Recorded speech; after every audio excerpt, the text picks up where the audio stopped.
Hello friends, welcome to your Bandhan study class. তোমাদের নিজেদের channel বন্ধন study ক্লাসে তোমাদের সবাইকে শুভেচ্ছা জানাই। তোমরা ক্যালকাটা ইউনিভার্সিটি আন্ডারে পড়ছো বিএ থার্ড অ্যান্ড ফিফথ সেমিস্টারে। তোমরা কেউ কমেন্ট করেছো বা বলছো যে দাদা কমিউনিকেশান স্কিলের ওপর থেকে আমাদের কিছু শর্ট প্রশ্ন দিলে খুবই উপকৃত হই 2024 এক্সামের জন্য। তা আজ এই ভিডিওতে তোমাদের কমিউনিকেশান স্কিলের ওপর থেকে টু মার্কের যে শর্ট প্রশ্ন হয় 20টি থাকে, 40 মার্ক। তো সেই 2 নম্বরের প্রশ্নগুলি সাথে অ্যান্সার নিয়ে আমি আলোচনা করে দেবো আজ। তো চলো বেশি না কথা বলে ভিডিওটা শুরু করা যাক। শুরু করার আগে চ্যানেল যারা নতুন হচ্ছে অবশ্যই চ্যানেলটিকে সাবস্ক্রাইব করে নিও এবং ভালো লাগলে লাইক এবং শেয়ার করো। দেখো, BA third and fifth semester education সেগে 1 কমিউনিকেশান স্কিল শর্ট কোশ্চেন 2024 এক্সামের জন্য। তোমাদের প্রথমে আমি বলে দিই, শর্ট প্রশ্নের কোনো দিন সাজেশান দেওয়া যায় না। তোমরা যারা বলছো যে দাদা শর্ট প্রশ্ন কিছু দিলে ভালো হয়, আমি বলেছিলাম যে শর্ট প্রশ্ন দেখো তোমাদের বট প্রশ্ন থেকেই কেটে কেটে শিউ দিয়ে থাকে। তোমরা যদি ভালো করে বট প্রশ্ন মুখস্থ করে থাকো অবশ্যই তোমরা পেয়ে যাবে। তো তোমরা একটু টেক্সট বইগুলো ভালো করে খুঁটিয়ে খুঁটিয়ে পড়ে নিও। টেক্সট বই ভালো যদি পড়ো ভালো করে, তোমরা ওখান থেকে অবশ্যই কমন পেয়ে যাবে। আর আমি কিছু আজ নিয়ে আলোচনা করে দেবো, অবশ্যই তোমাদের কিছুটা হলেও তোমরা উপকৃত পেয়ে যাবে এর মধ্যে থেকে। তো দেখো, প্রথম অধ্যায় দেখে আমি কী কী প্রশ্ন দিয়েছি। ফার্স্ট প্রথম অধ্যায় 2 নম্বরের প্রশ্ন। 1 নম্বর প্রশ্ন কী বলছে, যোগাযোগের সংজ্ঞা দাও। দেখো একটু দেখে নাও, আমার কারণ একটু শরীরটা খুবই খারাপ এবং গলার কন্ডিশন খুবই খারাপ, তাই আমি একটু বলে দিতে পারছি না, যত সম্ভব হয় বলে দিচ্ছি। ডিউয়ের মত অনুযায়ী যোগাযোগের স্থাপন হলো পারস্পরিক অভিজ্ঞতা বিনিময়ের প্রক্রিয়া যতক্ষণ না উভয়ের অভিজ্ঞতা সমান হয়, তাকে যোগাযোগের সংজ্ঞা। এইটুকুনি তোমাদেরকে লিখলেই হবে। নেক্সট 2 নম্বর প্রশ্ন কি বলছে, 2 নম্বর প্রশ্ন বলছে যে যোগাযোগের প্রক্রিয়ার দুটি বৈশিষ্ট্য লেখো। ফার্স্ট কি বলছে, যোগাযোগ প্রক্রিয়ার দ্বারা উভয়ের পরিতৃপ্তি লাভ করে। 2 নম্বর, যোগাযোগের স্থাপনের জন্য একটি নির্দিষ্ট আলোচ্য সূচি থাকা প্রয়োজন। তোমরা যেটা মনে করছো যে এই শর্ট প্রশ্নের পিডিএফটি দিলে আমাদের খুবই উপকৃত হয়, অবশ্যই তোমরা নিতে পারো। ডেসক্রিপশন বক্সে আমার নাম্বার দেওয়া থাকবে, অবশ্যই তোমরা যোগাযোগ করো এবং সম্পূর্ণ বিনামূল্যে পিডিএফটি নিয়ে নিতে পারো। ঠিক আছে। নেক্সট 3 নম্বর প্রশ্ন কি বলছে, যোগাযোগ প্রক্রিয়া 4টি নীতি নাম লেখো। 4টি নীতির নাম লিখতে বলেছে কি, ফার্স্ট 1 নম্বর প্রস্তুতি ও পরিবেশনার নীতি, 2 নম্বর দক্ষতার নীতি, 3 নম্বর ক্রিয়া প্রতিক্রিয়ার নীতি, আর 4 নম্বর মাধ্যমের নির্বাচনের নীতি। এ ছিল যোগাযোগ প্রক্রিয়া 4টি নীতির নাম। 4 নম্বর প্রশ্ন কি বলছে, যোগাযোগ প্রক্রিয়ার 4টি উপাদানগুলির নাম লেখো। ফার্স্ট 1 নম্বর প্রেরক, 2 নম্বর বিষয়বস্তু, 3 নম্বর মাধ্যম, 4 নম্বর গ্রাহক। 5 নম্বর প্রশ্ন কি বলছে, যোগাযোগ প্রক্রিয়া 3টি ধাপের নাম লেখো। ফার্স্ট প্রেক্ষাপট, তারপর উৎস, তারপর বার্তা প্রেরণ। নেক্সট কোশ্চেন কি বলছে, যোগাযোগ প্রক্রিয়া 4টি প্রতিবন্ধকতার নাম লেখো। ফার্স্ট প্রতিবন্ধকতা বলতে প্রাকৃতিক প্রতিবন্ধকতা, 2 নম্বর ভাষাগত প্রতিবন্ধকতা, 3 নম্বর মানসিক প্রতিবন্ধকতা, 4 নম্বর পটভূমি প্রতিবন্ধকতা। নেক্সট তোমার 7 নম্বর প্রশ্ন কি বলছে, যোগাযোগ প্রক্রিয়া 2টি প্রকৃতির নাম লেখো। ব্যাপকতা আর নেতৃত্বের ভিত্তি। নেক্সট 8 নম্বর প্রশ্ন কি বলছে, বাচনিক যোগাযোগ বলতে কি বোঝো। যখন দুজন ব্যক্তির মধ্যে ভাবের আদান প্রদান বা তথ্যের আদান প্রদান ভাষার মাধ্যমে সম্পন্ন হয়ে থাকে তাকে বাচনিক যোগাযোগ বলে। নেক্সট 9 নম্বর প্রশ্ন কি বলছে, বাচনিক যোগাযোগ বলতে কি বোঝো। কোনো ভাষা প্রয়োগ না করে ও যখন প্রেরক ও গ্রাহকের মধ্যে যোগাযোগ স্থাপিত হয় তখন তাকে অবাচনিক যোগাযোগ বলে। নেক্সট 10 নম্বর প্রশ্ন কি বলছে, শ্রেণীকক্ষে যোগাযোগের 2টি বাধা লেখো।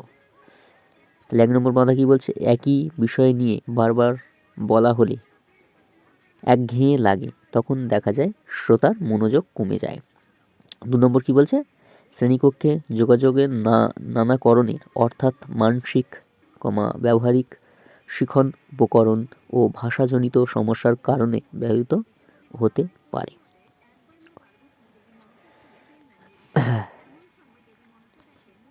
দু নম্বর অধ্যায় মানে দ্বিতীয় অধ্যায় থেকে কী কী প্রশ্ন তোমাদের রেখেছি, শর্ট প্রশ্ন 2 নম্বরে, ওটা ফার্স্ট অধ্যায় থেকে কমপ্লিট হলো। নেক্সট দ্বিতীয় অধ্যায় থেকে ফার্স্ট 1 নম্বর প্রশ্ন, শ্রবণের প্রাকৃতিক কয় প্রকার বা প্রকৃতি কয় প্রকার ও কী কী? 2 প্রকার, যথা একপাক্ষিক আর দ্বিপাক্ষিক। ঠিক আছে। 2 নম্বর কোশ্চেন, শ্রবণ দক্ষতা শ্রোতার 2টি ভূমিকা লেখো।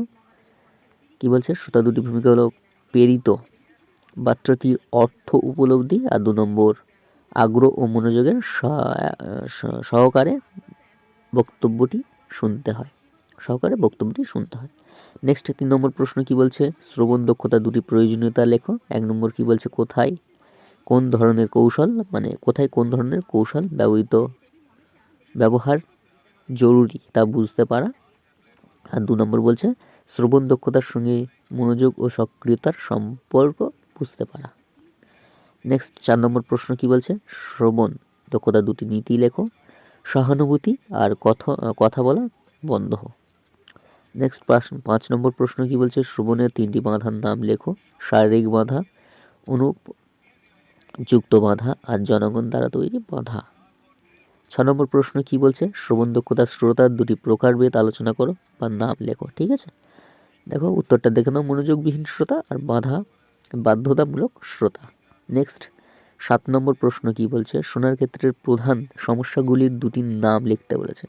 উত্তরটা দেখে নাও। সচেতনতার অভাব আর ধৈর্যের অভাব। দেখো এই প্রশ্নগুলো কিন্তু তোমাদের সব বড় প্রশ্ন থেকেই কেটে নেওয়া হয়েছে। আমি যতটুকু পেরেছি তোমাদের হেল্প করছি, এবং তোমরা যদি ভালো করে টেক্সট বইটা খুঁটিয়ে পড়ো, অবশ্যই তোমরা শর্ট প্রশ্ন কমন পাবে। আর আমি এখানে যেটুকুনি তোমাদের দিয়েছি ভালোভাবে তোমরা পেয়ে যাবে। ভালো করে পড়ো এবং টেক্সট বইটাও যেন ভালোভাবে একটু পড়ে যেও। ঠিক আছে। নেক্সট 3য় অধ্যায় থেকে শর্ট প্রশ্ন কী কী নিয়েছি দেখো। ফার্স্ট 1 নম্বর প্রশ্ন, কথন দক্ষতা 2টি বৈশিষ্ট্য লেখো। তাহলে 3য় অধ্যায় থেকে কী বলছে? কথন দক্ষতা 2টি বৈশিষ্ট্য লেখো। 1 নম্বর প্রশ্ন, তাহলে উত্তরটা দেখে নাও। শ্রবণযোগ্যতা আর কার্যকারিতা। নেক্সট 2 নম্বর প্রশ্ন কি বলছে? ভাষাগত যোগাযোগের 2টি বৈশিষ্ট্য লেখো। স্পষ্টতা আর যথার্থতা। নেক্সট 3 নম্বর প্রশ্ন কি বলছে? বাচনিক যোগাযোগের 2টি উপাদান লেখো। ভাষাগত সংকেত আর স্পর্শ। নেক্সট 4 নম্বর প্রশ্ন কি বলছে? ভাষাগত যোগাযোগের 2টি উপাদানের নাম লেখো। প্রেরক সংক্রান্ত উপাদান আর বার্তা সংক্রান্ত উপাদান। নেক্সট 5 নম্বর প্রশ্ন কি বলছে? দলবদ্ধ আলোচনার 2টি প্রকারভেদ নাম লেখো। বিষয়ভিত্তিক আর ঘটনাভিত্তিক। 6 নম্বর প্রশ্ন, দলগত আলোচনার 2টি বৈশিষ্ট্য লেখো। দলগত পদ্ধতি আর বিষয় বস্তু। নেক্সট 7 নম্বর প্রশ্ন, দলগত আলোচনার 2টি সুবিধা লেখো। সক্রিয়তা আর ভুল ত্রুটি দূর করা। 8 নম্বর প্রশ্ন কি বলছে? দলগত আলোচনার 2টি অসুবিধা লেখো। সময় সাপেক্ষ ব্যবহার আর দক্ষ শিক্ষকের অভাব। 9 নম্বর প্রশ্ন কি বলছে? দলগত আলোচনা বলতে কি বোঝো? সাধারণত পারস্পরিক মত বিনিময়ের প্রক্রিয়াকে আলোচনার পদ্ধতি বলা হয়। শ্রেণীকক্ষে ছাত্রছাত্রীদের শিক্ষাদানের একটি গুরুত্বপূর্ণ কৌশল হলো আলোচনার পদ্ধতি। আলোচনা এক ধরনের কথোপকথন। নেক্সট 10 নম্বর প্রশ্ন কি বলছে? অবাচনিক সংযোগ সাধনের 2টি উপাদানের নাম লেখো। যেরকম চক্ষু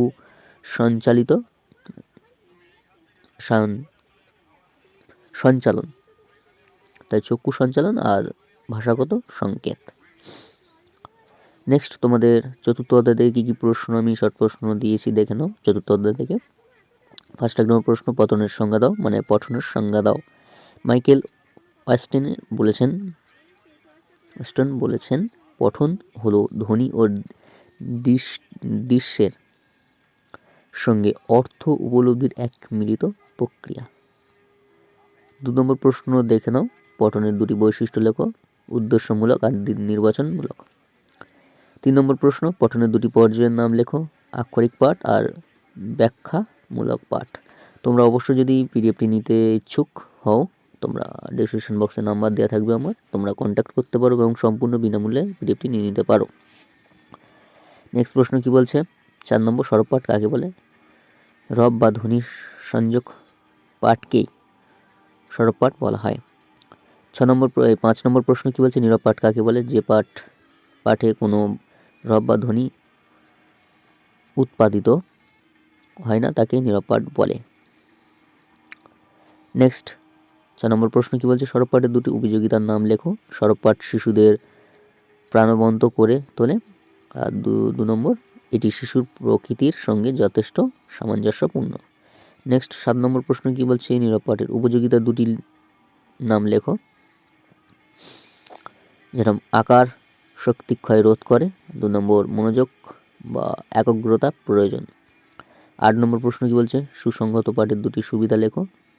উত্তরটা দেখে নাও। পঠনের প্রকৃতি বা গঠন শব্দগুচ্ছ ও প্রবাচনের ভিত গঠনে সাহায্য করে। 2 নম্বর, ভাষার উপায় যথেষ্ট দখল জন্মাতে শিক্ষার্থীদের সাহায্য করে। নেক্সট 9 নম্বর প্রশ্ন দেখে নাও, সুসংহত পাঠের দুটি সুবিধা লেখো। উত্তরটা দেখে নাও। সীমিত পরিসরে পড়া হয় বলে ভাষিক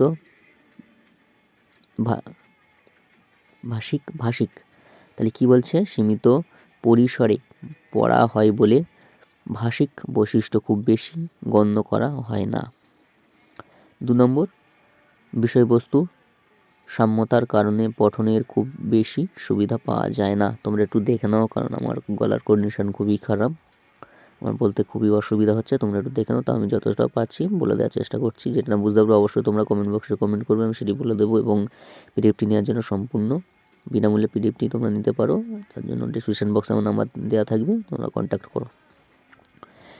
10 নম্বর প্রশ্ন কী বলছে, সরব পাঠের দুটি অসুবিধার নাম লেখো। যেরকম সরব পাঠের জন্য বেশি সময়ের প্রয়োজন। আর 2 নম্বর, সমবেত সরব পাঠের ছন্দ ও জ্যোতি চিহ্নের ভুল ধরা যায় না।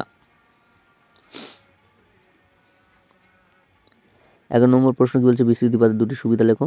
11 নম্বর প্রশ্ন, বিস্তৃতি পাঠের দুটি সুবিধা লেখো। একটু দেখে নাও উত্তরটা, কারণ আমার বলতে খুবই অসুবিধা হচ্ছে। নেক্সট 12 নম্বর প্রশ্ন কী বলছে, বিস্তৃতি পাঠের দুটি অসুবিধার নাম লেখো। উত্তরটা একটু তোমরা দেখে নাও। নেক্সট 13 নম্বর প্রশ্ন কী বলছে, ভাষা পাঠ বলতে বা ভাষা পাঠ কাকে বলে। বলতে কী বোঝো বা কাকে বলে একই কথা, ভাষা পাঠ কাকে বলে দেখে নাও।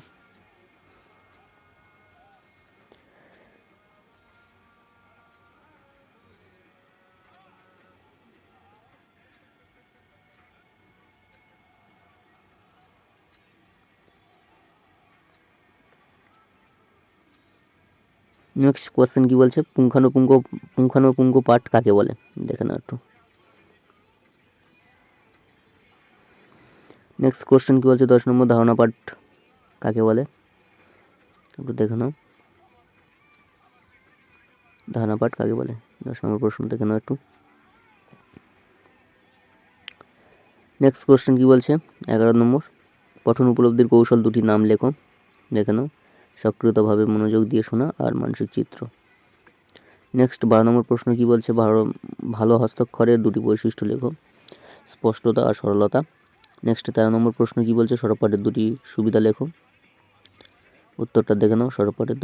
সরব পাঠের মাধ্যমে কবিতার ভাব প্রবন্ধের অন্তর্নিহিত অর্থ উপলব্ধির সহজতর হয়।